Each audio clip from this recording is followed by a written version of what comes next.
उनके मामले में हम नहीं बोलेंगे। क्यों? भगवान विष्णु बोले, नारायण कहते हैं मैं उतना देता हूं जितना भाग्य में लिखा होता है, ब्रह्मा उतना देते हैं जितना कर्म में लिखा होता है, और शंकर ना कर्म देखते हैं ना भाग्य देखते हैं। शंकर तो बस इतना देखते हैं कि मुझे दिल से रिझा लिया तो उन्होंने तुरंत उठाकर कुबेर बना दिया, मर्जी उनकी। कुबेर ने अपनी धर्मपत्नी से बोला, सुन अपने पास में इतनी दौलत है पर आज तक कोई अपने घर में आकर देखता ही नहीं कि अपने पास कितना है। तो पत्नी ने बोला क्या करोगे? कुबेर बोला काम करते सबको निमंत्रण दे देते भोजन करने का। अच्छा दे दो। सारे देवी देवताओं के घर में निमंत्रण दिया है, सिगरी निमंत्रण। सिगरी निमंत्रण मतलब तुम्हारे चूल्हा मत जलाना। सा परिवार, भगवान विष्णु सा परिवार, ब्रह्मा सा परिवार, इंद्र सा परिवार, वायुदेव जलदेव सब सा परिवार, और सबको निमंत्रण दिया पर शंकर भगवान को भूल गया। जिसने कुबेर का पद दिया था उसी को भूल गया। नारद जी ने आकर कहा कुबेर जी, शंकर जी को बुलाया, भूल गए, अब जाओ बुलाने। शंकर जी जाएंगे? अब जाएंगे तो जाओ जाओ, बोलो निमंत्रण को दो। दौड़ कर गया, हर हर महादेव। शिव जी ने पूछा क्या बात है कुबेर? कुबेर बोले महाराज जी हम सबको निमंत्रण दिया थे, तुम्हें भूल गए थे। फिर नारद जी ने कहा तब हम आए। अब बताओ किसी को निमंत्रण देने जाओ तो ऐसा बोलना चाहिए? अगर भूल गए थे तो ये बोलना ही नहीं चाहिए कि भूल गए थे। ये बोलना था कि परिवार के लोग, घर के लोग, इसलिए अपने घर वालों को बाद में भी निमंत्रण दिया जा सकता है। पर महाराज जी ने याद दिला इसलिए हम कहने आ गए। अब बुरा लगेगा कि नहीं लगेगा? अरे बोलो तो, वो तो शंकर जी थे, पांडे तारा की माता होती तो पहले कहते थे, हमको तो बहुत बुरा लगा भैया, बताओ इतनी बाद में बुलाया हमको। अरे बुरा लगेगा नहीं लगेगा? अगर कोई तुमसे कहे कि हम तो बस भूल गए थे और तुमको बाद में बुलाने के लिए आ गए, अच्छा नहीं लगेगा? शंकर भगवान ने कहा क्या चाहते हो आप हमारे यहाँ भोजन करने आओ। शंकर जी बोले देखो ये जो बड़ी बड़ी पार्टियां होती है ना इसमें मैं नहीं जाता हूँ। आप में से कितने लोग हैं जिनके घर में शादी होती होगी तो शमशान में पत्रिका देने जाते होगे? अरे बोलो तो, कोई जाता है शमशान में पत्रिका देने के लिए? नहीं। शंकर जी बोले भैया इतनी बड़ी बड़ी पार्टियां मैं अटेंड नहीं करता, मैं इतने बड़े बड़े फंक्शन, तो तुम्हारे यहाँ हमारे यहाँ किसको भेजोगे? शंकर भगवान बोले एक काम करेंगे गणेश जी को भेज देंगे। इतने में कुबेर बोला इतना सा गणेश क्या खाएगा? शंकर जी ने मन में सोचा खाएगा तो तुझे मालूम पड़ जाएगा, अभी तूने देखा क्या, इतना सा गणेश हमारे यहाँ क्या खाएगा? फिर भी अब आप बोल रहे हो तो भेज देना, ठीक है हो कोई बात नहीं। इतने में कार्तिक ने जाकर माता पार्वती जी से कह दिया, माँ पिताजी ने बताओ भोजन करने के लिए गणेश जी को भेज रहे हैं, घर का बड़ा बेटा मैं हूं तो मुझे भेजना चाहिए ना। पार्वती जी ने शिव जी से पूछा आपने कार्तिक को क्यों नहीं भेजा? शंकर भगवान बोले पार्वती तू नहीं जानती कि किसको कहाँ भेजना। जब एक ही तारीख की 2-4 शादियां होती है तो किसको कहाँ भेजना है ये घर की अम्मा बोलती है कि बेटा वहाँ चले जाना, बड़ा छोरा वहाँ चले जाना, बड़ी बहू वहाँ चले जाना, छोटा बहू छोटा छोरा वहाँ चले जाना। तो घर की जो माँ होती है पिता होता है ना वो भेजते हैं, ठीक है। तो शंकर जी ने बोला मेरी मर्जी में क्यों भेजना। जैसे ही गणेश जी आए शंकर जी ने कहा गणेश हाँ पिताजी कुबेर के यहाँ भोजन करने जाना है। गणेश जी बोले मुझे मालूम था इसलिए 1 हफ्ते से कुछ नहीं खाया है, 1 हफ्ते से नहीं खाया। शंकर जी मन में सोचे औलाद तो हमारी है, जब जाने की कहीं खुशी होती है ना तो लोगों को भूख नहीं लगती है। गणेश जी ने भी छोड़ दिया था खाना, और जैसे ही शाम को 7 बजे निमंत्रण चालू होना था गणेश जी पहुंच गए 4 बजे। कितनी बजे पहुंचे? 4 बजे। और जाते सी आवाज लगाए कुबेर भैया, ओ कुबेर भैया। अब कुबेर जी तो नहीं आए, कुबेर जी की पत्नी आ गई, क्या बात है? गणेश जी बोले भोजन करने आए। अच्छा कुबेर जी की पत्नी ने कुबेर जी से कहा कि गणेश जी भोजन करने आए, तो कुबेर जी बोले अभी क्या को आके 4 बजे से 7 बजे भोजन है, क्या करेंगे अभी से? हमें नहीं मालूम पर वो अभी से आ गए। तो कुबेर जी बोले काम करो कि जितने लोग जिम के जाते जाए उनको जिमा दो और जाने दो, उनको खिलाओ और जाने दो, उनको खिला दिया जाए उनको, ठीक है। गणेश जी के लिए चौकी लगाई और चौकी पर श्री गणेश जी महाराज को बिठा दिया, चौकी पर गणेश जी को बिठाया। और जैसे ही चौकी पर गणेश जी को बिठाया गणेश जी से कहा खाओ, थाली लाकर रख दी, भोजन करना प्रारंभ करो। अब गणेश जी ने करना प्रारंभ किया तो गणेश जी कुबेर जी से पूछे भैया खाएं? हाँ खाइए। भाभी जी खाएं? हाँ हाँ खाइए। और गणेश जी ने जो खाना चालू करा 33 कोटि देवताओं का भोजन 15 मिनट में निपटा गया, 15 सब खा गया सारा। कुबेर जी की पत्नी दौड़ते हो कुबेर जी के पास पहुंची, प्रभु प्रभु। कुबेर जी ने पूछा क्या हुआ? गणेश जी को क्या हुआ? नहीं उसको कुछ नहीं होने वाला, तो खाने में लगा, भोजन सब समाप्त हो गया, सूखा सामान रख लिया। कुबेर के भंडार में जितना भंडार भरा था सारा के सारा ले जा के रख दिया, सब खा दिया। 20 मिनट में तो सब समाप्त। और आवाज लगा के बोल रहे भाभी ले आओ।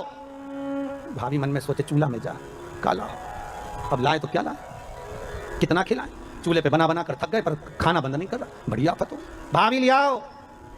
भाभी दौड़ कर गई कुबेर जी के पास। कुबेर जी ने पूछा क्यों क्यों घबरा क्यों नहीं, हुआ क्या ये तो बता। मैं वो मांग रहा है, सब समाप्त हो गया। देव ऋषि नारद आकर बोले श्रीमन नारायण क्या हो गया? नारद जी जैसे ही बोले तो कुबेर जी बोले तुम्हारे कारण हुआ है, हम जा ही नहीं रहे थे निमंत्रण देने, और निमंत्रण देने चले गए तो उन्होंने अपने बेटे को भेज दिया, और बेटा खाने में ऐसा जुटा है उठने का नाम ही नहीं ले रहा। इतने में नारद जी बोले पिताजी के पास वापस चले जा। शंकर जी के पास कुबेर जी जाकर बोले प्रभु सब खा गया वो गणेश, सब खा गया, कृपा कर दो।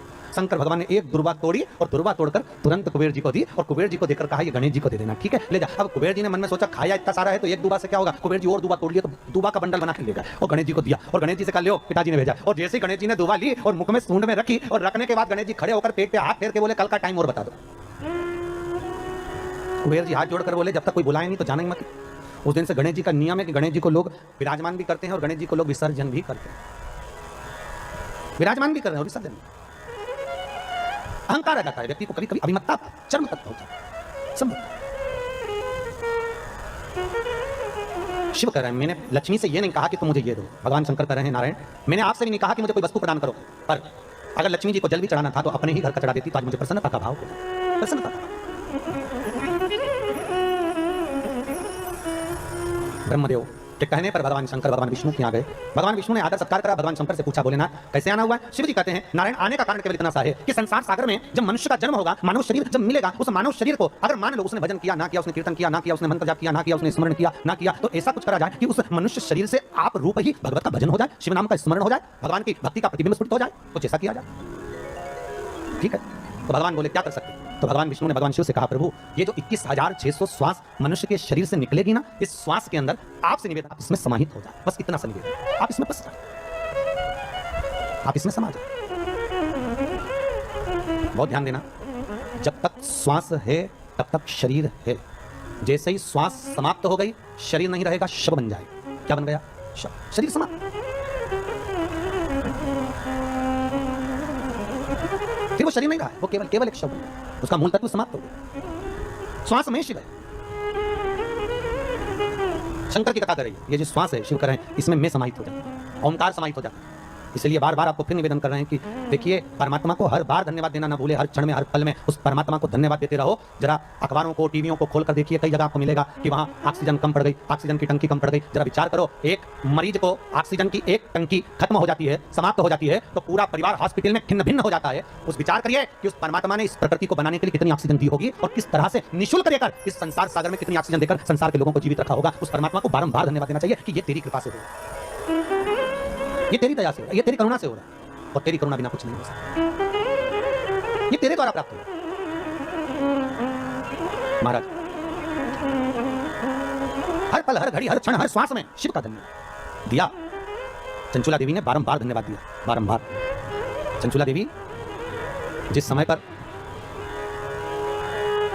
पार्वती जी की सखी बन गई थी, चंचुला देवी